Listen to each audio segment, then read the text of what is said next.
핵족속과 땅의 소유자 에브론이 거저가라고 하는데도 아브라함이 극구 사용한 이유가 무엇입니까? 그것은 아브라함의 체험에 기인합니다. 창세기 20장에서 아브라함은 아비멜렉의 후대로 헤브론 그랄에서 원하는 대로 땅을 소유할 수 있게 됐습니다. 그래서 아브라함은 초지가 좋은 땅을 골라서 열심히 우물을 팠어요. 그런데 어느 날 아비멜렉의 종들이 와가지고 이 우물 자기 거라고 다 뺏어갔어요. 그런데 자기 땅이라고 하는 증거가 없었던 아브라함은 속수무책으로 당할 수밖에 없었죠. 그래서 나중에 아비멜렉이 아브라함을 찾아와서 약조를 맺고자 했을 때 이 사실을 말하고 많은 사람들이 보는 앞에서 양과 소를 예물로, 약조의 예물로 주고 별도로 7 안양 새끼를 아비멜렉의 손으로 직접 취해가도록 했습니다. 이를 증거로 이 우물은 아브라함의 소유임을 만방의 증거로 삼았던 것이죠. 이렇게 아브라함은 예전에 거저가져라 라는 말 듣고 덥석받았다가 나중에 정성을 다해 파놓은 우물을 뺏기는 큰 어려움을 당했어요. 뭐가 없었기 때문에? 증거가 없었기 때문에요. 그래서 아브라함은 본문에서 핵족속과 땅 주인인 에브론이 사라의 매장들을 아무 대가 없이 가져가라는 제안을 고사하고 반드시 내가 대가를 주고 사겠다, 이렇게 얘기를 한 거예요.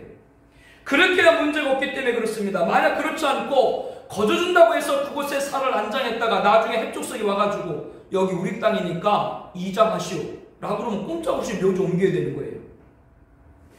본문 16절에 보게 되면 아브라함이 에브론의 말을 따라 에브론 핵족속이 듣는 데서 말한 대로 상인이 통용하는 은 400세겔을 따라 에브론에게 주었습니다.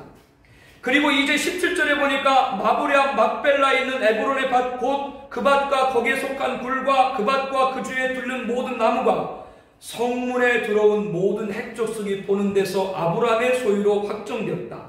성문에 들어오는 핵족속이 보는 데서 공개적으로 이곳은 누구 땅이다? 아브라함의 것으로 확정되었다. 그리고 난 다음에 19절 말씀에 아브라함이 그 안에 사라를 가나안 땅 마브레 앞 막벨라 밭 굴에 장사했더라 라고 말합니다. 이와 같이 그 밭과 거기에 속한 굴이 핵족속으로부터 아브라함의 매장할 소유주로 확정되었다라고 본문 20절에 말씀을 하고 있죠. 사라를 이곳에 안정한 것을 시작으로 나중엔 아브라함도 그의 아들 이삭도 자볼 리브가도 그의 손자 야곱과 손자 자볼 레아와 라헬도 다 헤브론 마브레 막벨라 굴의 장사가 돼요. 헤브론을 중심으로 한 가나안 땅이 이스라엘의 것임에 확정된 것이죠. 아브라함과 그 후손 대대로 이 약속의 땅을 주시겠다고 한 하나님의 언약은 여호와를 예배한 영적인 증거와 정당한 거래를 통해 분명한 대가를 지불하고 매입한 세상 증거도 함께 있는 거예요. 이렇게 아브라함은 그랄에서 증거 없이 토지를 받았다가 낭패를 경험하고 막벨라에서는 공개적으로 분명한 증거를 갖고 자신의 소유주를 만든 겁니다. 그러므로 창세기 20장을 통해서도 배웠습니다. 거저준다는 말 절대로 따라다니지 마세요. 공짜로 준다 그 말 따라다니는 사람 맨날 가난해. 공짜가 어디 있어요? 자기한테 왜 공짜로 줘? 그 사람이 이유가 있나? 두 가지야, 두 가지. 자선사업가든지 브로커든지. 브로커에 속은 사람 여기 한두 분 아니죠? 왜 식치민을 떼고 있어? 아브라함같이 하나님은 거저줘요. 하나님은 거저주지만 사람을 통해서 주시는 것이기 때문에 대인거래에서는 단돈 1만 원이라도 대가를 지불해야 된다. 지난 시간에 우리가 다 공부를 했어요. 그렇게 해서 내 것으로 삼을 때 하나님이 주신 기업을 갖게 되는 겁니다. 그러므로 여기서 우리가 배워야 될 가르침은 뭐냐? 하나님의 사람들은 2번 실수하지 않는다라고 하는 겁니다. 이게 오늘 본문의 가르침이에요. 여러분 그런 말 주변에서 많이 하죠. 한 번은 실수지만 2번은 실수가 아니다. 한 번은 실수지만 2번은 실패다. 한 번은 실수, 2번은 습관, 3번은 고칠 수 없다. 우리는 삶에서 한 번을 실수했지만 2번 되풀이해서는 안 됨을 배워야 됩니다. 그러면 인간은 왜 2번이고 몇 번이고 계속 속는가? 이유가 있어요. 우리는 모든 답을 성경에서 찾아야 됩니다. 반복하여 속는 그 첫 번째는 어리석음 때문입니다. 잠언서 14장 8절을 보게 되면 슬기로운 자의 지혜는 자기의 길을 아는 것이라도 미련한 자의 어리석음은 속이는 것이라 말씀을 합니다. 미련한 자의 어리석음은 속이는 것이라고 했습니다. 어리석음으로 속는 거예요. 그러므로 우리는 미련한 자가 되지 말고 슬기로운 자의 지혜로 자기 길을 아는 자가 되어야 됩니다. 그래야 속지 않습니다. 다 같이 디모데후서 3장 8절 9절 말씀을 함께 보겠습니다. 얀네가 얀보레가 모세를 대적한 것 같이 그들도 진리를 대적하니 이 사람들은 그 마음이 부패한 자요 믿음에 관하여 버림받은 자들이라. 그러나 그들이 더 나아가지 못할 것은 저 두 사람이 된 것 같이 그들의 어리석음이 드러날 것입니다. 이 말씀에 얀네와 얀보레가 등장하는데 이들이 정확히 누군가는 알려지고 있지 않습니다. 단 레전드인데 랍비의 전승에 보면 애굽 바로 앞에서 모세가 이적을 행하지 않습니까? 그때 그거를 흉내나는 애굽의 마술사들이 있었죠. 출애굽기 7장 8절 이후부터 보면 하나님 여호와께서 모세와 아론을 보내면서 바로 앞에 가가지고 모세에게 가르쳐 주시는 거예요. 하나님이 아론 보고 지팡이를 던지라 그러니까 그럼 지팡이가 뭐가 될 거다? 뱀이 되게 할 거다. 이런 기적을 행했어요. 그런데 이것을 보고 바로가 어떻게 했어요? 현인들, 마술사들, 애굽의 요술사들을 불러가지고 똑같이 요술을 행하게 합니다. 아론의 지팡이도 뱀이 되었고 애굽의 요술사의 지팡이도 뱀이 되었어요. 그런데 어떤 차이가 있어요? 영화 10개에 보게 되면 아론이 던진 지팡이는 진짜 뱀이 됐지만 애굽의 요술사들은 지팡이를 던지는 척하면서 옆에는 바구니를 발로 탁 차니까 그 안에 있던 뱀들이 거기서 나오죠. 도대체 영화도 안 보고 성경도 안 보고 그럼 어떻게 하자는 거예요? 그러니까 그들은 뭐예요? 눈속임을 한 거죠. 눈속임을. 성경의 사본 가운데 한 군데에 보게 되면 얀네와 이 얀보레는 벨리알 사단에게 지시를 받고 모세와 아론을 대적했다 그렇게 말합니다. 나중에는 여러 명의 애굽 요술사들이 지팡이를 던져서 뱀이 되게 하니까 아론의 지팡이를 던지니까 그 지팡이가 어떻게 돼요? 애굽 요술사들의 모든 지팡이를 다 삼켜버리죠. 누가 위에 있다는 거예요? 아론이 애굽의 요술사보다 위에 있다는 것이죠. 왜? 하나님의 이적이니까요. 그러나 바로는 마음이 완악해서 듣지 않았다라고 출애굽기 7장 13절에 말씀합니다. 사도 바울은 원래 정통파 바리새인 출신이었기 때문에 구약 성경과 랍비 전승에 능통했어요. 그래서 옛날 악인의 모형인 얀네와 얀보레를 통해서 마지막 때 진리를 맞서는 자들, 진리의 가르침을 거역하는 어리석은 자들의 실상을 디모데후서 3장 8절 9절에서 지적하고 있는 거예요. 어리석은 자들은 하나님이 이적을 나타내는데 아론의 지팡이를 보는 것이 아니라 마귀의 속임수인 요술사들의 지팡이를 봐요. 아니 왜? 하나님의 기적을 봐야지 마귀의 속임수를 봐. 그러니까 그 사람이 어리석다 그 말이에요. 그들은 바로처럼 완악해서 진리를 대적하고 마음이 부패하고 믿음에 관해서 버림받은 자로 말씀합니다. 그러므로 미련하여 어리석은 자는 자꾸 속임수에 널려 넘어가는 거예요. 반면에 슬기로운 지혜 있는 자는 진리를 구별하는 것이죠. 그렇게 우리는 두 번, 세 번 반복해서 실수하는 어리석음을 범하지 않으려면 먼저 하나님의 역사인지 마귀의 실수인지 구분할 수 있는 지혜가 있어야 됩니다. 하나님의 지혜를 축복합니다. 아브라함은 그랄에서 한 번 실수했기 때문에 막벨라에서는 두 번 실수하지 않은 지혜를 가진 거예요. 성도님들에게 하나님의 지혜를 축복합니다. 여러분들에게 하나님의 지혜로 인도함 받기를 바랍니다. 애굽의 요술사도 지팡이가 뱀이 되게 했고, 그러나 그것은 뭐라고요? 속임수예요. 악한 자들은 비슷하게 흉내내는 거예요. 이거를 잘 구분해야 돼요. 그렇잖아 맨날 속아. 반복하여 실수하지 않기 위해서는 어리석음으로 마귀의 속임수에 빠지지 말아야 되고 하나님의 지혜를 가져야 됩니다. 두 번째는 하나님의 결론을 따라야 됩니다. 우리가 하나님의 지혜를 구할 때요, 내 결론을 갖고 기도하지 말고 하나님의 결론을 따르겠습니다라고 기도해야 될 줄로 믿습니다. 인간의 노력은 중요합니다. 인간이 노력하지 않고 걷는 것이 어디 있어요. 그러나 하나님이 결론을 주실 때 그 후에 인간의 노력을 해야 하는 거예요. 인간의 노력을 하지 말라는 것이 아니라 하나님의 결론을 듣고 거기에 따라 심혈을 기울여서 인간의 노력으로 최선을 다해야 됩니다. 아브라함이 거저 가져가라는 헷족속 에브론의 간청을 긋고 사용하고 은 400세겔을 주고 매입한 이유가 뭡니까? 막벨라 굴과 그 주변에 있는 닭과 나무들이 탐나서요? 아닙니다. 이미 하나님은 오래전에 창세기 15장 18절에 보면 아브라함과 그 후손들에게 애굽 강에서부터 그 큰 강 유브라데까지 기업을 주겠다라고 구체적으로 언약을 해줬어요. 그 안에 막벨라가 있는 거예요. 하나님이 이미 이전에 결론을 주신 거예요. 그 땅을 주겠다. 그리고 나서 그 땅을 소유할 기회가 왔을 때 핵족속들의 말을 듣지 않고 자기가 자기 소유를 주고 그 땅을 차지하는 겁니다. 즉 하나님은 이미 오래전에 그 땅을 주시겠다라고 약속을 한 거예요. 그렇기 때문에 하나님의 결론을 이미 들었고 그리고 기회가 왔을 때 인간의 노력을 했다라고 하는 것이죠. 하나님의 결론을 듣지 않고는 인간의 노력을 하지 않겠다는 자세, 하나님의 결론을 듣고 인간 노력을 하겠다는 순서, 하나님의 결론을 따라 인간의 노력을 경중을 정했다는 판단, 물질을 쓸 때 쓸 수 있기를 바랍니다. 이 하나님의 결론을 갖는 자세와 순서와 판단을 가져야 됩니다. 그러기 위해서 기도하며 인내하는 것입니다. 그렇기 때문에 내가 결론을 갖고 기도하지 말고 하나님 결론을 따르겠습니다라고 기도하고 그리고 나서 여러분들의 노력을 다하기를 바랍니다. 그런데도 우리는 내 결론을 먼저 갖고 또 행하려고 합니다. 그렇게 되면 몇 번이고 반복해서 실수를 할 수밖에 없는 거예요.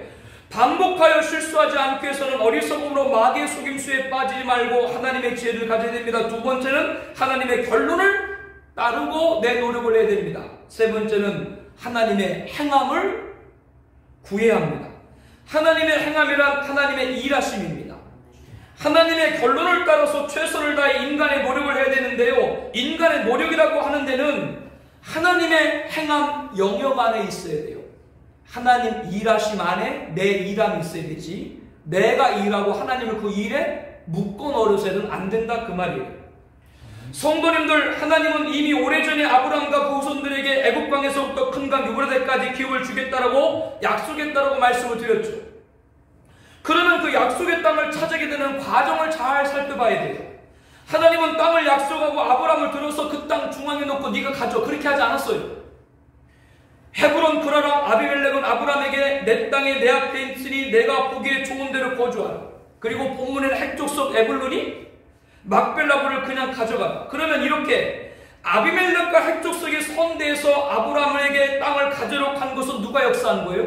하나님이 아비멜렉과 핵족속 마음을 움직인 거예요. 이게 바로 하나님의 일하심이에요. 그 다음에 그 일하심에 아브라함이 따라간 것이죠. 하나님이 우리에게 주시고자 하는 것은 그냥 주시는 것입니다. 그렇기 때문에 그때까지 기다려야 돼요. 하나님이 일하실 때까지 기다려야 돼요. 왜 내가 먼저 일하다 일을 하고 채트려? 그러지 마요. 하나님의 일하심 안에 인간의 일하심이 있어야 된다는 걸 꼭 기억하고 그리고 인간의 노력을 해야 됩니다. 하나님이 약속을 했어도 무엇을 기다리라고요? 하나님이 일하실 때까지 기다려야 돼요. 늦는 게 아니에요. 그게 빨리 주님의 일, 주님이 주신 복을 받는 거예요. 하나님의 행함, 하나님의 일하심을 기다리지 않고 인간의 행함, 인간의 일함에 앞서는 큰 피해를 볼 수밖에 없습니다. 그렇게 되면 몇 번이나 반복해서 실수를 범할 수밖에 없습니다. 예수님께서 이렇게 말씀합니다. 내 아버지께서 이제까지 일하시니 나도 일한다. 이 말씀은 예수님께서는 하나님의 일을 위해서 이 세상에 오셨다는 뜻이고요. 또 다른 의미는 예수님이 하시는 일에는 누가 함께 하셨습니까? 하나님이 함께 하셨다라고 하는 겁니다. 예수님께서도 하나님의 일하심 안에 있었다면 우리들은 두말할 나위가 없는 것이죠. 믿음으로 아브라함은 부르심을 받았을 때 순종하여 장래 유업으로 받을 땅에 나아갈새 갈 바를 알지 못하고 나갔으며 히브리서 11장 8절에 말씀합니다. 아브라함은 처음 부름을 받고 고향을 떠나 등질 때 갈 길을 알아서 간 것이 아니라 갈 바를 알지 못했는데 따랐다. 누구를 따른 거예요? 하나님을 따른 것이죠. 하나님이 일한 걸 따랐다 그 말이에요. 이게 아브라함인 거예요. 하나님의 일하심 안에서 일했음을 이 아브라함을 통해서 알 수 있는 것이죠. 자신들이 혈육적 아브라함의 후손이라고 자랑하듯 우리 아버지는 아브라함이라 떠버리던 유대인들에게 예수님은 말씀합니다. 너희가 아브라함의 자손이라면 아브라함이 행한 일들을 행할 것이라 라고 말합니다. 우리가 예수를 믿음으로 영적으로 아브라함의 후손이 되었고 유업을 받게 됐습니다. 그러면 아브라함처럼 하나님의 행함, 하나님 일하심 안에 일이 될 줄로 압니다.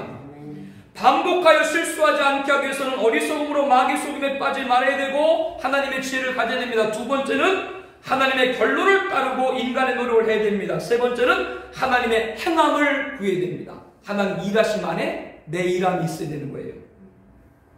네 번째는 하나님의 영광입니다. 스데반 집사님은 성령에 충만하여서 부형들아 유대인들 앞에 설교했어요. 그 가운데 우리 조상 아브라함이 하란에 있기 전 메소포타미아에 있을 때 영광의 하나님이 그에게 보였다라고 말했습니다. 아브라함이 본토 친척 아비집을 과감하게 떠날 수 있었던 것은 자기 고향 갈대아로 메소포타미아에서 하나님의 영광을 보았기 때문이라고 말합니다. 하나님의 영광을 본 아브라함에게는 찬란한 문명이 꼽혔던 메소포타미아 문명이 아무것도 아닌 거예요. 별게 아닌 거예요. 이렇게 하나님의 영광을 본 사람은, 하나님의 영광을 소망하는 사람은 세상의 영화가 대수롭지 않습니다. 부러울 게 없어요. 왜? 하나님의 영광을 봤기 때문에. 이제는 세상의 영화를 따라가지 않고 하나님의 영광을 따라 살아가게 됩니다. 하나님의 영광을 따라 살아가는 사람은 세상의 영화를 바라보다가 실수하지 않습니다. 세상 영화를 보니까 실수하는 거예요. 그러나 아직도 세상의 영화가 눈에 들어오면 몇 번이고 반복해서 실수를 범할 수밖에 없습니다. 시편 103편 15절 17절 말씀을 보게 되면 세상의 영화는 들의 꽃 같고 찬바람이 불면 다 없어지려니와 하나님을 경외 하나님께 영광을 올리는 자는 영원부터 영원까지 이른다. 할렐루야. 우리 교회 공동체 가족들에게 세상의 영화가 보이지 않고 하나님의 영광이 보이기를 소망합니다. 그래서 세상 영화 따라가다가 실수 범하지 않기를 권면합니다. 세상 영화가 들어오지 않기를 함께 기도합시다. 반복하여 실수하지 않기 위해서는 다섯 번째로 하나님의 자녀입니다.